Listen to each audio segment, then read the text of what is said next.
She gave birth to a white baby. 20 years later, everyone who judged her regretted it. Welcome to our storytelling channel, where every tale holds a heartbeat and every moment leaves a mark. If this story moved you, we'd love to know, where in the world are you watching from? Drop your city or country in the comments below. We read everyone. And if you haven't already, make sure to hit that subscribe button so you don't miss tomorrow's powerful story. Trust us, it's one you won't want to miss. The storm outside Memorial Hospital raged like a warning. Rain hammered the windows, wind howled through the alleyways, and thunder cracked across the Chicago sky. Inside room 209, Tanya Brooks gripped the metal rails of her hospital bed, her breath sharp, her body trembling. She was 24, scared but strong, a black woman with determination in her eyes and pain streaking across her brow. Her dark curls were pulled back into a loose ponytail, soaked with sweat, and her hospital gown clung to her body like a second skin. This was her first child, hers and Derek's. Her husband stood beside her, silent, arms folded, his grip on her hand loose and cold. Once his presence had calmed her. Tonight, it only made her heart ache. They had been high school sweethearts, raised on the same blocks, laughed at the same jokes, dreamed the same dreams. Their wedding had been small, sweet, just close family, home-cooked food, and big hopes. But ever since Tanya's pregnancy began to show, Derek had changed. He grew distant, quiet, suspicious. His once loving words were replaced by long silences and side glances. Tanya had felt it, like a wedge between them, growing wider with every month. Still, she had prayed that when he held their baby for the first time, something would melt inside him, that love would return. Hours passed. Nurses moved in and out. Tanya cried through each contraction, her voice rising above the storm outside. Then, at 4:12 a.m., a piercing cry filled the room. The baby had arrived. Tanya collapsed back into the pillow, breathless, tears falling freely now. Tears of exhaustion, of relief, of joy. The doctor, an older man with kind eyes, lifted the newborn and paused. For a second, his face changed. He didn't smile. The nurses froze too. Tanya looked up, heart pounding. "Is he okay?" she whispered. The doctor slowly placed the baby into her arms. Tanya looked down and gasped. The boy was pale, almost pink, with platinum blonde hair and ice blue eyes that blinked up at her. She blinked back, confused, stunned. He looked nothing like her, nothing like Derek. "What the hell is this?" Derek's voice cut through, the air low and sharp. He stepped back like he'd been slapped. "Is this some kind of joke?" Tanya's heart dropped. "Derek, wait, he's ours, I swear to you." "Our son?" he barked, his face twisting. "That ain't our son, that's someone else's baby. You trying to make me look like a fool?" "No, I don't know how," she stammered, tears spilling down her cheeks. He didn't wait. "I'm done." His voice was like steel. "You humiliated me, don't ever come near me again." And just like that, he turned and walked out, leaving Tanya alone, cradling a baby she loved but didn't yet understand, as the rain kept beating. Down like it was mourning something lost. Tanya didn't remember how she got out of the hospital. The days blurred together like fog on a winter windshield, cold, heavy, and hard to see through. They discharged her just 2 days after giving birth. No one brought flowers, no one came to pick her up. Not even Derek. His family had already changed the locks on their apartment. Her clothes were dumped in the hallway like garbage. And the whispers, God, the whispers. Nurses muttered behind her back. One of them even called her the cheater with the white baby, like she wasn't still bleeding, like she wasn't still a mother trying to hold it together. She had nowhere to go, so she walked, holding her newborn Eliah wrapped in a second-hand blanket she found in the hospital's lost and found. The February wind in Chicago was merciless, slicing through her thin jacket like it had something personal against her. Eliah's cheeks turned red from the cold. Tanya's lips cracked, her fingers numbed. But she kept walking. All the churches, were closed or full. One pastor told her, "We don't have the space, sister." She thanked him anyway, though her knees were shaking from hunger. Eventually, she found a women's shelter on the west side. It smelled like bleach and wet socks. The mattress was thin. The bathroom lights flickered, but it was warm. She named her son Eliah because it meant "God is my Lord," and she needed to believe someone was still listening. That first week was the hardest. She had no money, no ID, and no one to call. She spent her nights watching Eliah sleep, curled against her chest, his tiny fingers gripping her shirt like he was anchoring her to this world. People stared everywhere she went. In the grocery store, she must be the nanny. At the free clinic, "Are you fostering him?" Once, a man on the bus leaned in and said, "He yours, or did you steal him?" Tanya didn't answer. She just held Eliah tighter and turned away. But the worst pain didn't come from strangers.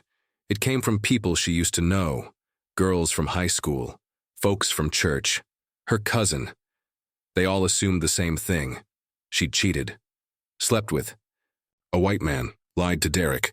Nobody wanted to hear about her grandfather, the one with ice blue eyes and pale skin who vanished decades ago. Nobody wanted to believe in recessive genes or family secrets. They just wanted someone to blame. Tanya stopped trying to explain. She pawned the cheap necklace her mom left her, her last keepsake, to buy fever medicine when Eliah caught a cold. She bathed in gas station bathrooms, ate leftover bagels from behind a bakery dumpster, and applied to every fast food joint in walking distance. She prayed with cracked lips and tired eyes, not for miracles, but for another day. And every night, she whispered to Eliah, "I'm sorry you had to be born into this storm, baby boy, but I swear we're gonna make something out of it." And somehow, deep in those baby blue eyes, it felt like he already believed her. Tanya lost count of the nights she cried silently into a second-hand pillow, her hand pressed tightly over her mouth so Eliah wouldn't wake. She never cried in front of him, not once. She'd hold him, hum softly, smile even when her stomach growled from skipping meals. Every single day felt like a fight, against exhaustion, against judgment, against the voice in her head whispering that maybe Derek had been right. But each time she looked down and saw Eliah's little fingers curled around her thumb, his pale lashes fluttering in sleep, she knew giving up wasn't an option. She clawed her way back, inch by inch. The shelter allowed 2 weeks. After that, Tanya moved into a low-rent boarding house, room 6C, bare walls, roaches in the corner, and neighbors who smoked inside. But it was a roof. She got a part-time job folding laundry at a local coin wash, cash under the table, barely $80 a week. Not enough for daycare, but Miss Lila next door, an older woman with bad knees and a soft spot for babies, offered to watch Eliah for $5 a day. Tanya cried that night, not from despair, but from gratitude. She signed up for GED classes, online, using the shelter's public computer when she could. She studied while Eliah napped, folded clothes until midnight, memorized biology flashcards in the laundromat's back room. Her life became a cycle of hustle and hope, scrubbing, saving, studying. There were setbacks, there were shutdowns, there were days she nearly broke. But each small win kept her moving. A passed quiz, a better babysitting schedule, 1 full week of rent paid on time. Meanwhile, Eliah began to shine. At just 3 years old, he started reading street signs and sounding out cereal boxes. By 5, he was building structures from scrap parts Miss Lila's nephew brought home from a junkyard. "This boy's brain is lightning," the neighbor muttered once. "He ain't normal. He's something else." By 7, Eliah fixed Miss Lila's old radio using parts from a broken toaster. At 10, he was reading college-level books on electrical systems. At 11, he taught himself basic coding from a beat-up library computer. Then, when he was 13, everything changed. Eliah built a homemade medical alert system using discarded cell phone batteries and a repurposed pager. One night, Miss Lila had a heart attack. The device called 911. It saved her life. News spread like wildfire. Local reporters showed up. The story hit the front page of the neighborhood paper. Teen genius saves elderly neighbor with homemade tech. Eliah shrugged it off. Tanya didn't. She stood behind him at the press conference, hands clasped tight, watching her boy explain circuits and pulse sensors like he was born doing it. And when one reporter asked, "Where'd you get your talent?" Eliah smiled and pointed right at her. "My mom," he said. "She built me before I ever built anything." In that moment, Tanya didn't feel tired. She didn't feel poor. She felt like the storm had finally started to clear. Derek hadn't thought about them in years, not really. Sure, the guilt would tap on the edge of his conscience every now and then, like a fly buzzing against a window. But he always brushed it away. He told himself he'd done what any man would do, that Tanya had betrayed him, that the baby couldn't be his. But late at night, alone in a one-bedroom apartment with peeling paint and no photos on the wall, the silence had its own opinion, and it was loud. One morning, Derek sat at his wobbly kitchen table, sipping burnt coffee and scrolling through his phone when he saw the headline that made his hand go numb. Teen innovator saves lives with DIY medical tech. Below it, a photo. A young man, with silver blonde hair and piercing blue eyes, standing beside a black woman in a plain blazer and proud smile. The caption read, "Meet Eliah Z. Brooks, the prodigy who credits his single mother for everything." The cup slipped from Derek's hand and shattered on the floor. He stared, not just at the boy, now a man, but at the woman beside him. Tanya. Older, yes, wiser, stronger. He remembered that face in a hospital bed, clutching a baby and begging him not to walk away. And he had. Without asking questions, without even holding the child. The article listed Eliah's accomplishments like a resume built on pure willpower. Apps for emergency services, community tech drives, a scholarship to MIT, and a full feature in Time magazine. But what hit Derek hardest wasn't the success.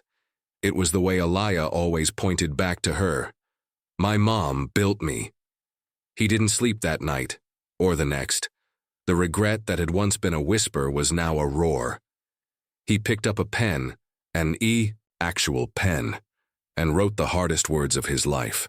"Tanya, there are no words heavy enough to carry what I owe you. I was young, I was foolish, I was terrified. But none of that excuses what I did. I humiliated you. I walked away from a child I never even tried to understand. I watched from the shadows while you rose from nothing. I thought I had pride once, but you showed me what real strength is. If you never respond, I understand. But if there's any way to make peace before I leave this world, I ask for the chance. Forgive me, Derek." There was no return address. Tanya read the letter in her living room, the same space where Eliah had just finished designing a wearable asthma monitor for inner-city kids. She didn't cry, she didn't smile. She just sat there, quiet, still, and stronger than he'd ever deserved her to be. A year passed. At a health tech fair Eliah had organized, a thin man in a faded coat approached the booth. Tanya saw him before he reached them. She didn't move. "Hi," Eliah said. "Can I help you?" Derek's voice cracked. "You already did." Then he looked at Tanya. "I'm proud of you, both of you." Tanya nodded, her voice steady. "We didn't do it for your pride." Derek didn't ask for forgiveness again. Not with words, at least. He didn't try to explain, didn't try to relive the past or justify what he'd done. Instead, he showed up. The next week, and the one after that. Sweeping floors after the health fair ended. Folding up chairs. Taking out trash. Unloading boxes of donated supplies at dawn, without a word. Tanya never told him he was forgiven. She didn't need to. Forgiveness wasn't a moment, it was a process. And he was only at the beginning. At first, the volunteers avoided him. The older ladies whispered, recognizing him. "Ain't that her ex?" But Eliah. Eliah watched. He didn't say much either, but he noticed that Derek always stayed until the end. He didn't flinch when kids asked hard questions. He didn't correct them when they assumed he was just one of the helpers. He was, no title, no spotlight, just a man trying to make peace with a version of himself he could never unsee. One afternoon, Eliah sat beside his mother at their kitchen table, laptop open to yet another news outlet. "Questing an interview. Do we say yes?" he asked. Tanya looked over the headline on the screen. "From disgrace to destiny, the single mother behind a tech prodigy." She exhaled slowly. "Say yes," she said, "but on our terms." A week later, Tanya and Eliah stood side by side, on the cover of Time magazine. She wore a soft navy blue suit with simple earrings. Eliah, now 21, stood tall in a charcoal blazer, his silver blonde hair tied back neatly, his blue eyes calm and brilliant. The headline read, "From Rejection to Revolution, the Mother Behind a Miracle." The article didn't dwell on the scandal, it didn't need to. Instead, it focused on the grit it took to raise a genius while homeless. The nights Tanya went hungry so Eliah could eat, the shelter staff who didn't believe her, the stares, the cruelty. And yet, there they were, standing tall, across the city. Derek sat on a worn-out couch in his small apartment staring at that cover. This time, he didn't cry. He didn't reach for a pen. He simply whispered to the empty room, "You did it, Tanya." And she had. But the story didn't end there. Months later, Eliah stood at a podium during the launch of his nonprofit, Lighthouse Health Tech, aimed at providing wearable medical tools to underserved communities. Cameras flashed, applause rang, and in the back row, Derek stood quietly, still wearing his volunteer badge. After the speech, Eliah found him. "You coming next Saturday?" he asked. Derek nodded, humbled. Wouldn't miss it. Tanya watched from a distance, arms crossed. Heart steady, she didn't need validation. The world had tried to break her, but she'd turned pain into purpose, silence into power. And now, as her son's legacy reached new heights, she finally let herself believe what she had whispered years ago on a cold shelter floor. "We're gonna make something out of this." They did.